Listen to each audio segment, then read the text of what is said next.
যারা বলেছে হাফিজুর রহমান সিদ্দিকী সাহেব এই বাংলাদেশ থেকে মিজানুর রহমান আজহারী সাহেবকে ওয়াজ করতে দিবে না, তারাইয়া দিয়েছে। আমি তাদেরকে বলতে চাই, তোমাদের নেতা ডক্টর মিজানুর রহমান সাহেব তিনি তার জবাবটা দিয়ে দিয়েছে। মিজানুর রহমান আজহারী সাহেব যখন বাংলাদেশে আসলেন, যখন বাংলাদেশে এসে কক্সবাজার প্রথম প্রোগ্রামটা করেন, দেখেন লক্ষ লক্ষ মানুষ আমাদের হকের ব্যানারে আছে। আমরা আল্লাহর জন্য তাকে মহব্বত করি, কিন্তু ধাক্কায়া তাকে ফালাইয়া দিতে চাই না। ওখান দিয়ে দেখেন আপনি চরমনাইওয়ালাদের দিকে তাকান, হাফিজুর রহমান সিদ্দিকী সাহেবের দিকে তাকান। আজকে হাফিজুর রহমান সিদ্দিকী সাহেব বয়ান যদি করেন, লক্ষ লক্ষ মানুষ জমা হয়ে যায়। মিজানুর রহমান আজহারী সাহেব যদি বয়ান করেন, লক্ষ লক্ষ মানুষ জমা হয়ে যায়। কারণ কি? কারণ কি? যদি বলে আমার মন সাক্ষী দেয়, এরা যদি বলে নদীর মাঝে বয়ান হবে, মানুষগুলা পঙ্গপালের মতো ওখানে ছুটে যাবে। যাবে কি যাবে না? চিল্লায় বলেন। তাহলে আমাদের বুঝতে বাকি নাই, তারাও হকের দাওয়াত দিতেছে, মানুষকে দ্বীনের লাইনে ডাকতেছে। কিন্তু বড় দুঃখ হয়, একটা কথাই আমি বলতে চাই, একটা কথাই আমি বলতে চাই।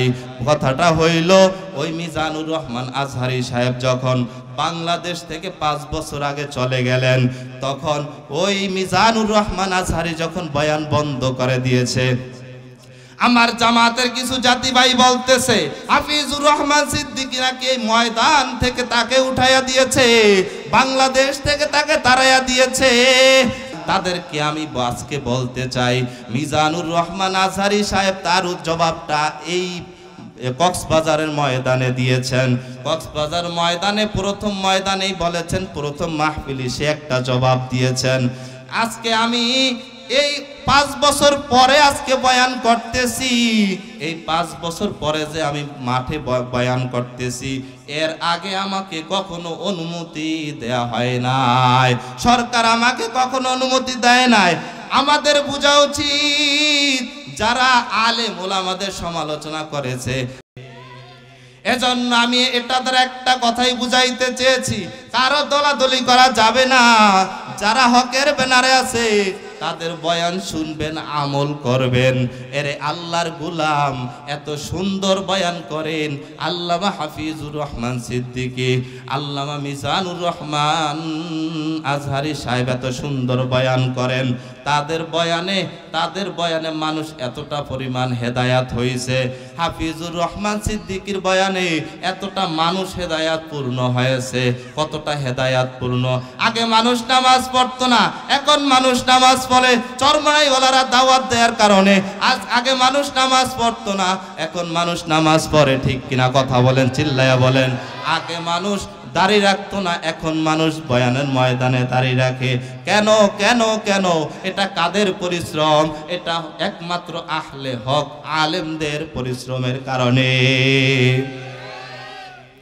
এজন্য কারো বিরুদ্ধে যাওয়া যাবে না। আমি সারা বাংলাদেশের মুসলমানদেরকে মিডিয়ার মাধ্যমে জানিয়ে দিতে চাই, তোমরা মিজানুর রহমান আজহারী সাহেব, হাফিজুর রহমান সিদ্দিকীর বিরুদ্ধে তোমরা কথা বলিও না। কারণ হকের ব্যানারে দুজন আছে, তারা কোরআনের খেদমত করতেছে, মুসলিম উম্মাকে দাওয়াত দিয়ে বেনামাজিওয়ালাকে নামাজিওয়ালা বানাইতেছে, বেপর্দাওয়ালাকে পর্দাওয়ালা বানায়। ঠিক কিনা? এরে আল্লাহর গোলাম, এজন্য বাবা ঈমানটা মজবুত করে নাও। কারো বিরুদ্ধে কথা বলা যাবে না, কারণ ওলামা একরাম হলো আমার নবীর ওয়ারিস। আল উলামা ওয়ারাসাতুল আম্বিয়া।